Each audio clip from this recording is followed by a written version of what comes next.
The harsh survival struggles of the 1890s were a fading memory. By the spring of 1906, San Francisco had transformed into the glittering jewel of the American West. From a muddy tent camp of gold prospectors, it had rapidly evolved into one of the wealthiest and most ambitious cities on the entire continent. If you found yourself walking its steep streets on the evening of April 17th, you would be deafened by the pulsing, vibrant rhythm of an unstoppable metropolis. The air here was perpetually heavy. It tasted of sea salt and the acrid, biting scent of coal, burned by the thousands of tons to fuel the city's relentless engines. On that fateful evening of April 17th, the city was in a mood to celebrate. The Grand Opera House was brightly lit, hosting a breathtaking performance of Carmen. On stage, the legendary Italian tenor Enrico Caruso captivated the audience. The hall was packed to the brim with the city's most affluent and powerful elite. In the private boxes sat women encased in rigid silk corsets, perfectly sculpting the fashionable hourglass silhouette of the era. Their long, voluminous dresses rustled with every movement, and their towering hairstyles were crowned with dazzling diamond tiaras, paid for by the silver mines of Nevada. Surrounding them were men who looked monumental and stern, dressed in heavy tailcoats and blindingly white-starched collars that dug into their necks. From the pockets of their fine silk vests hung massive gold chains attached to expensive pocket watches. San Francisco was thoroughly intoxicated by its own wealth. The city's architecture was its greatest pride and, as time would soon reveal, its most devastating curse. It was a metropolis built almost entirely of wood.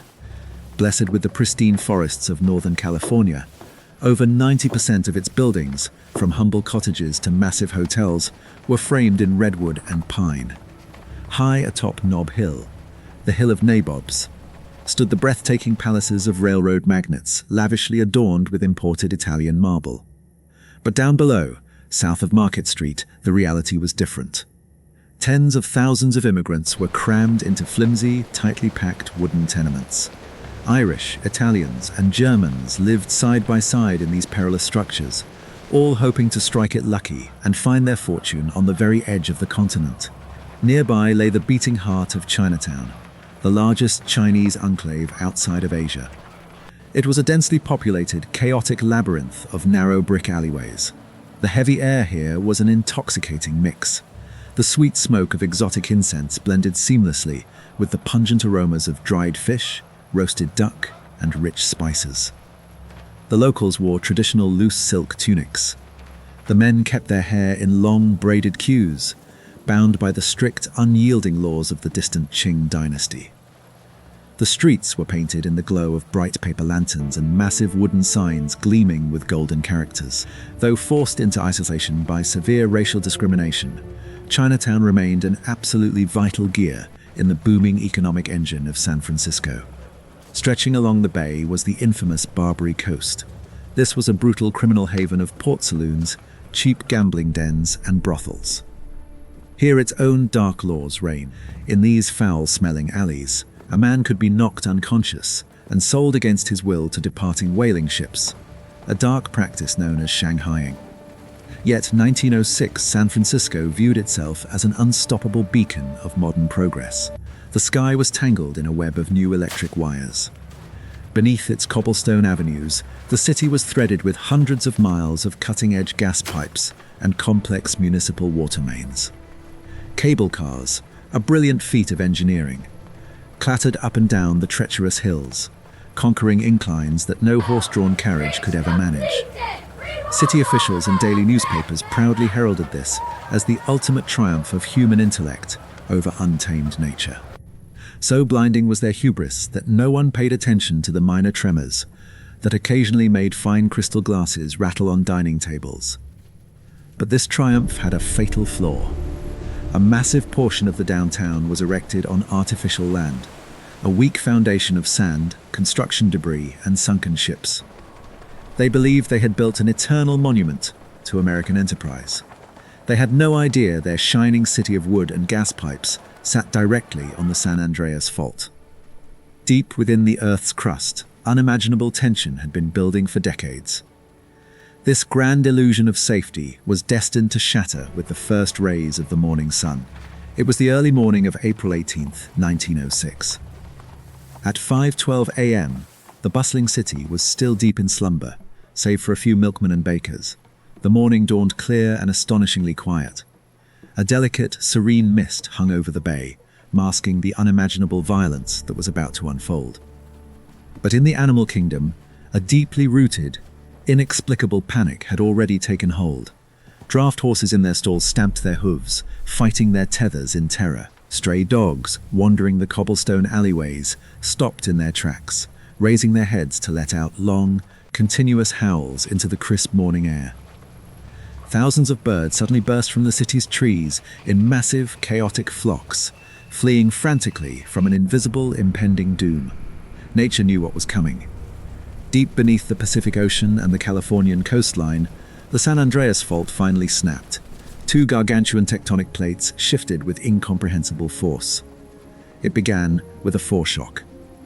A sharp, violent jolt that lasted for about 20 seconds, rattling windows and shaking the very foundations of the sleeping city. People awoke in their beds in sheer confusion. The tremor was strong enough to wake them, but not enough to immediately reveal the true scale of the disaster. Many drowsy citizens simply assumed a heavy freight train was rumbling down the street, or perhaps a large steam boiler had exploded down at the docks. Then came a short, ominous pause. For just a few terrifying seconds, the earth went entirely still. And then, the true apocalypse was unleashed. The main shock struck with an estimated magnitude of 7.9. The ground didn't just tremble, it violently rolled in massive, destructive waves. Eyewitnesses would later describe the surreal horror of seeing solid cobblestone streets rising a full meter into the air and falling back like a stormy sea. The immense forces at play effortlessly grabbed heavy steel tram rails, twisting and contorting them into impossible jagged iron knots across the avenues. The noise was absolutely deafening. The earth let out a deep, primal roar so loud that people couldn't even hear their own desperate screams. This subterranean thunder was pierced by the horrifying sounds of tearing wood, thousands of shattering windows, and the relentless crashing of cascading brick. The ornate wooden homes faced a brutal test. Unsecured to their bases, massive three-story mansions simply slid right off their stone foundations. With a deafening crunch, entire blocks of these beautiful, intricate structures folded sideways, collapsing onto themselves like fragile houses of cards. But the devastation was far worse in the business districts built on artificial fill. Here, the powerful vibrations caused a deadly phenomenon known as soil liquefaction. The waterlogged, sandy earth instantly transformed into quicksand. Heavy, multi-story masonry buildings swallowing entire first floors. Wait, the grandiose City Hall, a project that took 20 years and a fortune to build, stood as a towering monument to municipal corruption. Its magnificent dome crumbled in seconds. The rubble revealed that greedy contractors had filled the massive walls with empty barrels and trash instead of solid stone. Driven by panic, tens of thousands of people poured into the ruined streets. Because of the early hour, a surreal sea of fleeing citizens wore only long white cotton nightgowns. A suffocating cloud of white plaster dust hung so thickly in the air that it eclipsed the dawn, staining the rising sun a terrifying blood-red hue. Covered head to toe in white ash, many fell to their knees among the wreckage, praying fervently, entirely convinced that the biblical judgment day had finally arrived. The violent shaking lasted for nearly a minute, an agonizing eternity. When the earth finally stilled, a haunting, unnatural silence fell over the severely wounded city. Yet, the true doom of the metropolis was sealed underground. The tectonic shift had violently snapped the city's heavy cast iron water mains, draining millions of gallons into the sand. Even more horrifying, hundreds of underground gas pipes had ruptured. Highly flammable gas hissed from the city's torn veins, pooling invisibly in the shattered wooden basements. In a state of profound shock, citizens tried to warm themselves or cook breakfast. In Hayes Valley, a woman lit a fire to simply fry some ham and eggs. A single errant spark escaped a damaged chimney, landing on gas-soaked debris. Flames erupted instantly. This infamous ham and eggs fire was just one of dozens sparking everywhere. Firefighters raced to the scene with heavy brass pumps. But as they turned the hydrant valves, only a pitiful trickle of mud hissed out. There was no water. The real nightmare had just begun. By the noon of April 18th, the bustling streets of San Francisco had been transformed into the terrifying sets of Dante's Inferno. The isolated pockets of flame, sparked by shattered kitchen stoves and severed gas mains, began to merge rapidly into an unstoppable, towering wall of fire. Without a single drop of water, the brave firefighters were rendered absolutely powerless. They could only stand and watch their beloved city burn like a colossal matchbox. A relentless wind blowing in from the Pacific Ocean caught the flames, ruthlessly driving the inferno upward along the steep, densely packed hills. The temperatures soon reached such incomprehensible extremes that the fire generated its own deadly microclimate, giving birth to terrifying, towering fire tornadoes. Gigantic convection currents acted like a vacuum, sucking in freezing ocean air with hurricane force to feed the insatiable, roaring flames. The heat radiating from the core of the firestorm was so intense that heavy window glass literally melted, dripping into glowing puddles on the stone. Even the robust brick structures offered no protection. Their grand facades cracked, blistered, and collapsed purely from the overwhelming, radiant heat of the inferno. The streets were quickly swallowed by thousands of fleeing refugees. It became the most surreal, desperate mass migration in the history of the American West. Women who usually wore strict corsets now marched through knee-deep hot ash in soiled nightgowns, draped in heavy, misplaced velvet winter coats. Beside them walked men with faces blackened by soot and smoke, dressed in mismatched wool trousers, suspenders, and battered, dust-covered bowler hats. They weren't carrying food or water. Instead, they desperately dragged heavy leather trunks across the ruined cobblestones, creating a deafening, scraping chorus. These trunks held what Victorian society valued above all else: polished silver tea sets, delicate porcelain figurines, and even brass cages with living canaries. As the thick, suffocating smoke entirely blotted out the sun, high noon was abruptly plunged into a terrifying, blood-red twilight. Amidst this apocalyptic chaos, the military arrived. Regular troops in dark blue uniforms and wide-brimmed campaign hats marched heavily into the dying city. The commander of the Pacific Military District, Brigadier General Frederick Funston, wasted no time taking absolute, unyielding control over the ruined metropolis. Though martial law was never officially declared, the orders carried a brutal finality. Soldiers were instructed to shoot any suspected looter on sight. In the sheer chaos, the line between a malicious thief and a starving father salvaging bread from a ruined bakery was tragically blurred. Blood was inevitably spilled. The military began forcefully confiscating private carts and horses, prioritizing the movement of dynamite and the injured over personal property. Families were violently evicted from perfectly intact homes, given only minutes to grab their lives before the army moved in to clear the path. By the evening of the second day, a grim realization set in. Water and prayers had failed.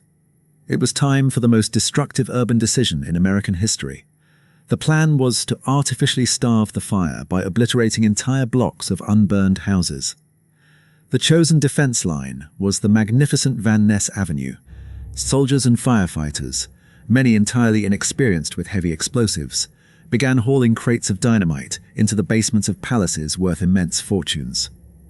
The night sky was repeatedly torn apart by deafening man-made tremors. Tons of exquisite carved wood, imported marble, and fine crystal were blasted into the air. But the desperate plan backfired spectacularly. The botched explosions didn't level the homes. Instead, they flung burning, splintered debris straight across the wide avenue. Meanwhile, in the Italian enclave of North Beach, a near-mythical drama unfolded. Realizing the water was gone, the immigrants turned to their basements. Refusing to surrender, they rolled hundreds of heavy oak barrels filled to the brim with rich, red California wine out onto the cobblestones. Men, women, and children soaked old blankets and heavy sacks in the wine, draping their wooden homes in dripping burgundy fabric. Miraculously, The wine-soaked wood refused to burn. But for the vast majority of the city, there was no such salvation. The legendary Palace Hotel and the vast labyrinth of Chinatown were utterly consumed by the flames. The pride of the modern skyline, the towering Call building, acted as a monstrous chimney, vomiting tongues of fire hundreds of feet into the choking sky. The great fire raged mercilessly for 3 days and 3 long nights, seemingly unstoppable by any human effort. It wasn't until the morning of April 21st, when a saving, cool rain finally began to fall and the fierce winds died down, that the flames retreated. The inferno had finally run out of fuel, burning itself out as it reached the absolute edge of the Pacific Ocean and the cold waters of the bay. When the thick, acrid smoke finally cleared, the sight that met the survivors' eyes left them utterly speechless. Of the sparkling jewel of the West, almost nothing remained. Over 500 city blocks, nearly 30,000 buildings, had been turned into a boundless grey desert. Above this wasteland of ash, only the blackened, twisted steel skeletons of a few modern skyscrapers and shattered brick chimneys stood like gravestones. The human price was staggering. While officials initially claimed only 700 dead, modern historians believe the true number exceeded 3,000 souls. 250,000 people, more than half the entire population of the metropolis, were left completely homeless in a single day. The legendary Golden Gate now led only to a silent city of ghosts. In an instant, the rigid social hierarchy of the Victorian era had been entirely incinerated. In the gigantic tent camps quickly erected by the army in Golden Gate Park and the Presidio beaches, a strange new reality emerged. An absolute equality, dictated solely by tragedy, reigned supreme. The wives of rich bankers now stood in the exact same soup lines as laborers and fishermen. Their diamonds were gone, melted away in the safes of burned mansions. Survival had leveled everyone to their basic humanity. In the ruined neighborhoods, people cooked whatever food they could find on makeshift ovens, hastily assembled from the scorched bricks of their own destroyed homes. Life had drastically narrowed to its most basic primal needs: a sip of clean water, shelter from the biting fog, and the desperate search for missing loved ones. Knowing winter was approaching, the U.S. Army swiftly built thousands of tiny green wooden cabins, known affectionately as earthquake shacks, for the displaced. Remarkably, some of these humble life-saving structures are still hidden in the backyards of modern San Francisco, silent monuments to a city's darkest hour. But the resilient spirit of the gold rush was not dead.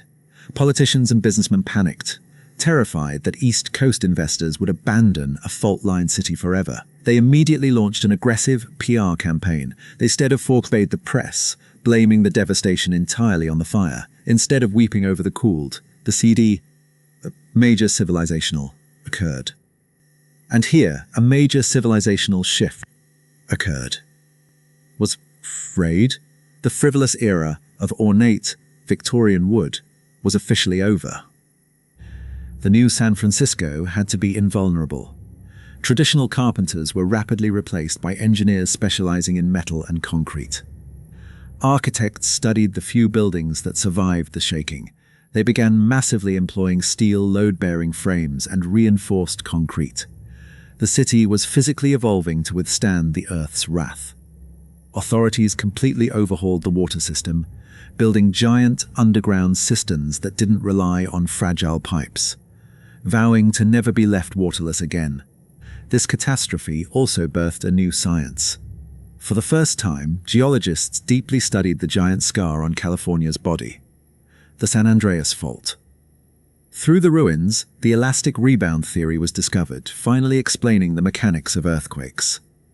Humanity realized it lived on a living, breathing planet. Just 9 years after looking like a radioactive wasteland, the city boldly challenged the world by hosting the 1915 Panama Pacific International Exposition. Grand palaces of artificial marble rose directly from the former ash fields, bathed in the brilliant, triumphant glow of thousands of electric spotlights. San Francisco didn't just rise from its ashes. It was entirely reborn. It emerged stronger, smarter, and infinitely more modern than it had ever been. It serves as a stark reminder that while human creations are fragile before nature's power, The spirit of creation and the will to live cannot be burned. The illusion of the old world shattered on April 18, 1906. But in its place, a resilient metropolis was forged, stepping boldly into the 20th century.